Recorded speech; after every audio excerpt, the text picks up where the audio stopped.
তেহরানে শুরু হয়েছে নতুন এক উত্তেজনার অধ্যায়। দেশটির পররাষ্ট্রমন্ত্রী আব্বাস আরাকচি ইসরায়েলের বিরুদ্ধে উচ্চারণ করেছেন কঠোর সতর্কবার্তা। ইরানে সামরিক হামলা হলে তার জবাব হবে তাৎক্ষণিক ও ভয়াবহ। এই বার্তা এসেছে এমন এক সময়ে যখন মধ্যপ্রাচ্যের আকাশে জমেছে ঘন কালো মেঘ। যে কোনো সময় তীব্র ঝড়ের আশঙ্কার মাঝে মধ্যপ্রাচ্যের বাতাসে মিশে যেতে পারে বারুদের গন্ধ।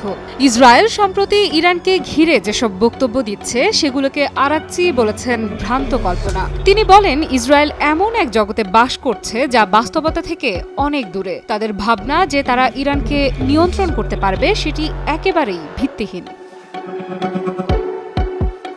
কিন্তু এখানেই শেষ নয়। আরাকচি আরও বলেন, সবচেয়ে আশ্চর্যের বিষয় হলো নেতানিয়াহু কেমন নির্লজ্জভাবে মার্কিন প্রেসিডেন্ট ট্রাম্পকে বলে দিচ্ছেন তিনি কি করবেন আর কি করবেন না। এর মাধ্যমে তিনি বোঝাতে চেয়েছেন যে ইসরায়েল কেবল ইরান নয় বরং আমেরিকান পররাষ্ট্র নীতিকেও প্রভাবিত করার চেষ্টা করছে। আরাকচি বলেন, নেতানিয়াহুর সঙ্গে যারা যুক্ত সেই ব্যর্থ বাইডেন টিম ইরানের সঙ্গে যুক্তরাষ্ট্রের চলমান আলোচনা সম্পর্কে ভুল তথ্য ছড়াচ্ছে। তারা দাবি করছে এই আলোচনা পুরনো পারমাণবিক চুক্তির মতো আরেকটি চুক্তি, কিন্তু ইরান তা মানতে নারাজ। তিনি জোর দিয়ে বলেন, ইরান এখন অনেক শক্তিশালী এবং আত্মবিশ্বাসী। যারা বাইরে থেকে এসে ইরানের কূটনীতি নষ্ট করতে চায় তাদের জন্য ইরান প্রস্তুত। তিনি আশাবাদ ব্যক্ত করেন আমেরিকাও যেন তাদের অবস্থানে দৃঢ় থাকে।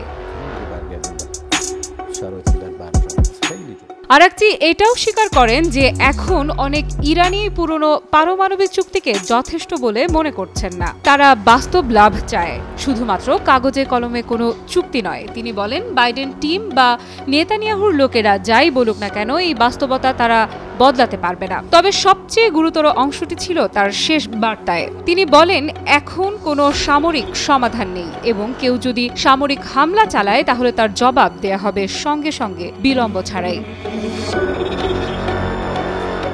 এই সময়েই মার্কিন প্রেসিডেন্ট ডোনাল্ড ট্রাম্প এক বক্তব্যে বলেন, তিনি মনে করছেন ইরানের সঙ্গে একটি নতুন চুক্তি করা সম্ভব হবে। প্রেসিডেন্ট ট্রাম্পের মতে তারা ভালোভাবে এগোচ্ছেন এবং আলোচনায় অগ্রগতি হচ্ছে। এই আলোচনার অংশ হিসেবে ওমানের রাজধানী মাস্কাটে ইরান ও যুক্তরাষ্ট্রের প্রতিনিধিদের মধ্যে সম্প্রতি একটি গুরুত্বপূর্ণ বৈঠক হয়। স্বাস্থ্যকর অল টাইম হানিকম, সব সময় অল টাইম হেলদি লাইফ।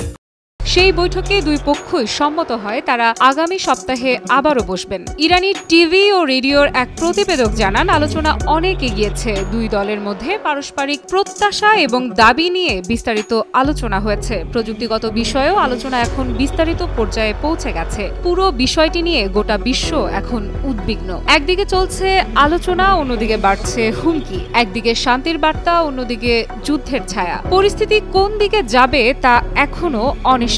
তবে এটা স্পষ্ট, যদি কেউ আগুন জ্বালাতে চায় তাহলে তার জবাবও আসবে আগুন দিয়েই। আফ্রিদা ইফরাত, নিউজ 24।